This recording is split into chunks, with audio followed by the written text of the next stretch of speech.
Oi, gente! Aqui é o velho do ETS e a continuação da história do médium Zé Arigó.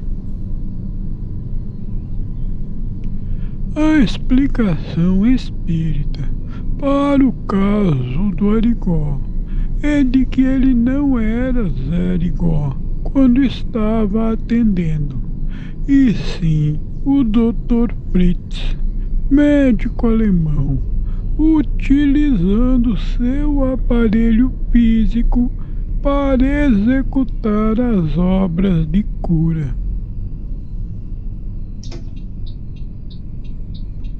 Entretanto, a maioria das pessoas não se conectava com esse conceito, pois ele parecia demasiado fantasioso.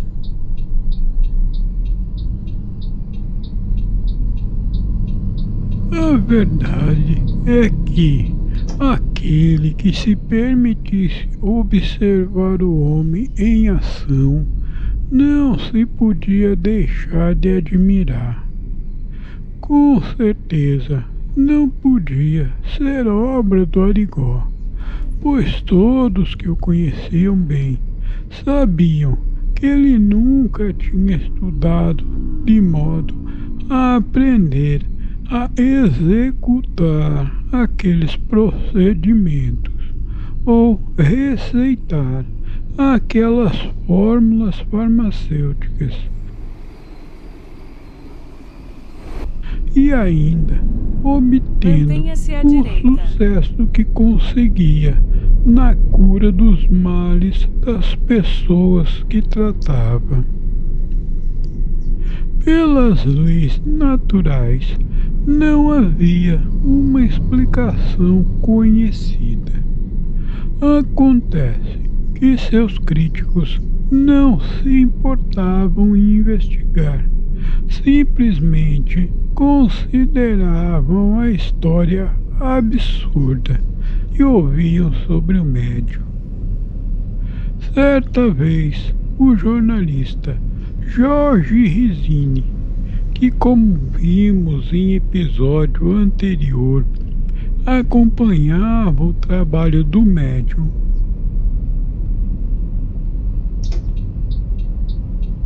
resolveu mostrar a ele uma das gravações feitas durante o atendimento do Arigó. O médium ficou horrorizado quando assistiu a primeira cena, onde ele cravava um canivete no olho de um dos pacientes.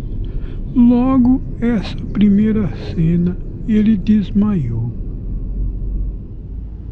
Assim que ele se recuperou do desmaio, saiu apressadamente da sala, dizendo que aquilo era horrível demais para ele assistir. Mesmo que aquilo o assombrasse, estava claro que ele não podia interromper os trabalhos que fazia, pois era uma compulsão que não conseguia resistir.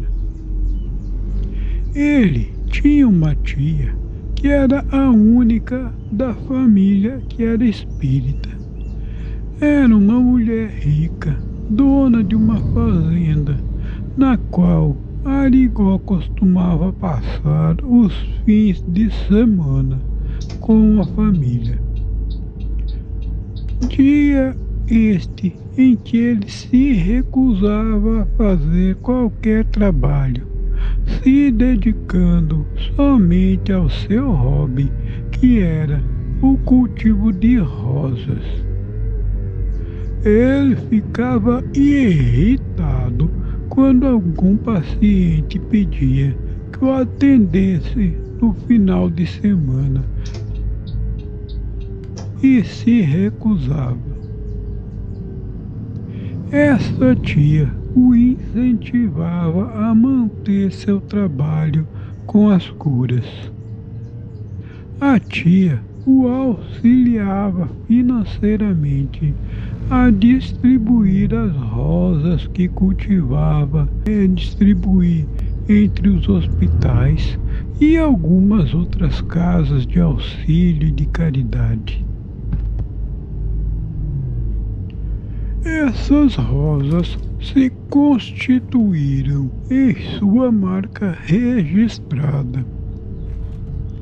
Apesar dos fartos elogios que recebia nos jornais, por outro lado, seus difamadores aumentavam em poder.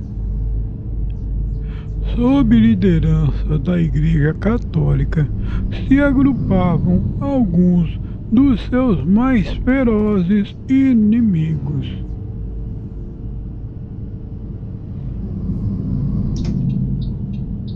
Inclusive a Associação Médica de Minas Gerais e alguns inimigos políticos. Um desses inimigos era Antônio Maia Seabra. Esse espalhava diversos boatos sobre o médium. Para vermos como a fake news é antiga no Brasil. Ele acusava-o de ser oportunista, interessado somente em seus próprios interesses. Em um dos boatos, disse que as cirurgias de Arigó não passavam de truques. Dizia ainda que Altamiro cobrava 15 cruzeiros por cada ficha distribuída e que ele dividia os lucros com Arigó. Uma outra mentira espalhada por ele é de que os pacientes atendidos por Arigó tinham que assinar uma ficha, na qual se comprometiam a votar nele nas eleições. Dizia também que o médium bebia pelo menos umas 2 garrafas de vinho a cada refeição. 2 médicos ainda engrossavam o caldo dos disseminadores de mentiras sobre o médium.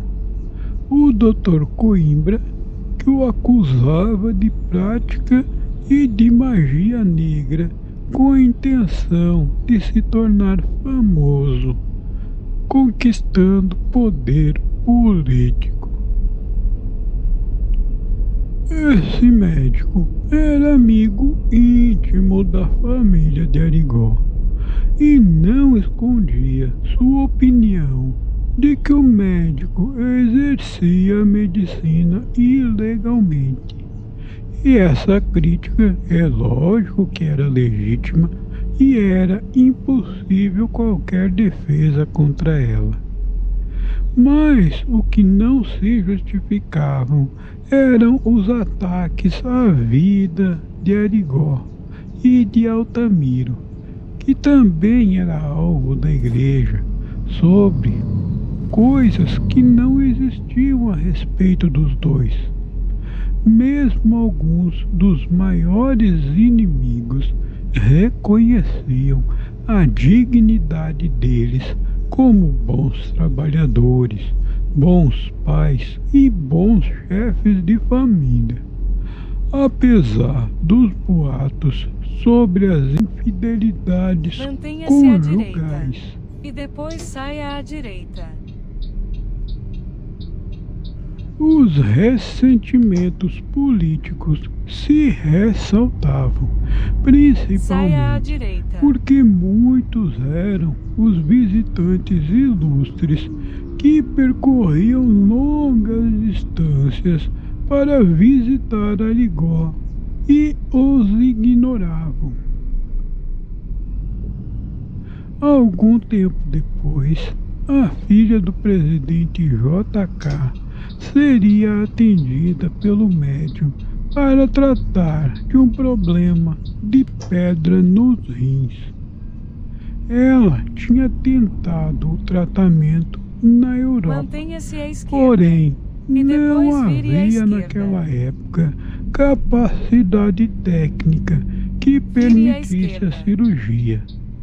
Mas o boato de que a filha do presidente seria tratada por Arigó antecedeu o que aconteceria. Talvez até tenha sido em função desse boato que o presidente buscou a ajuda do médico. E na época, e não passava de um mero boato, serviu para aumentar ainda mais o ressentimento da classe política.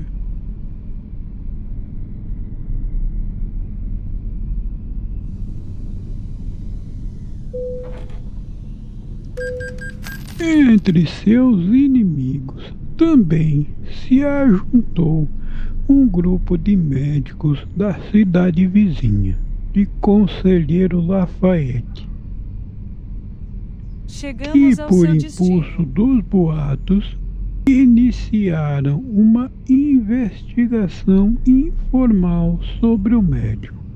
Esse grupo investigou em conjunto 2 cirurgias de catarata e 2 cirurgias de cisto no ovário.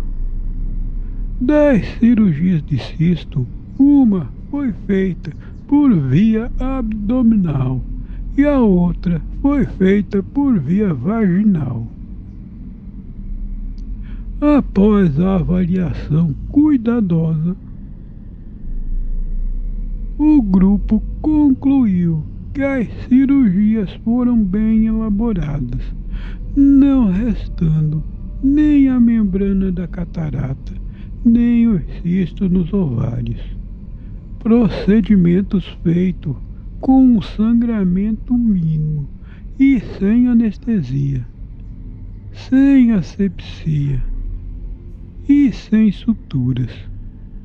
Concluíram ainda que nenhum médico conseguiria realizar o que o médium havia realizado, e que isso merecia ser estudado atenciosamente, mas que para isso dependiam da arrecadação de fundos. Mas isso é uma história para outra viagem. Por enquanto, vamos ficando por aqui. Um beijo do velho do ETS.